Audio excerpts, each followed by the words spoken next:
ټولو مینهوالو ته دا خواست دی چې دلته کې را کسان ولاړ دي چندې دپاره او که چا 10 20 که 50 که هر څو د وسه کېږي نو د رادې شي دلته کې دې ورکړي. ملګرو چونکې مونږه د تروک په روډ باندې کار شروع کړی وو، د دغه روډ د کولاولو او د دې سره سره د پخولو اراده مو کړې وه.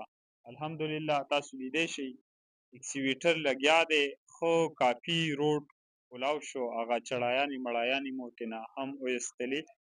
خو چونکې دغه کار په فنډ ریزینګ باندې په چانده باندې روان دی، چونکې لار اجتماعي ده، د یو کس ذمه داري نه ده، دا د ګورمنټ ذمه داري ده.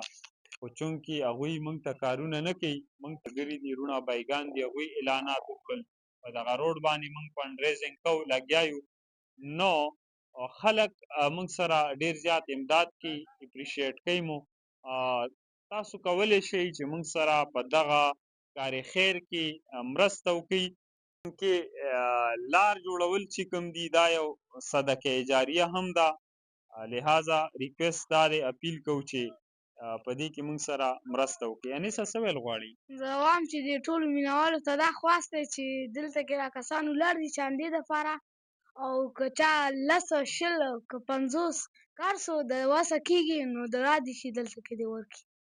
دغه چانده کې زموږ سره مرسته وکړي. السلام.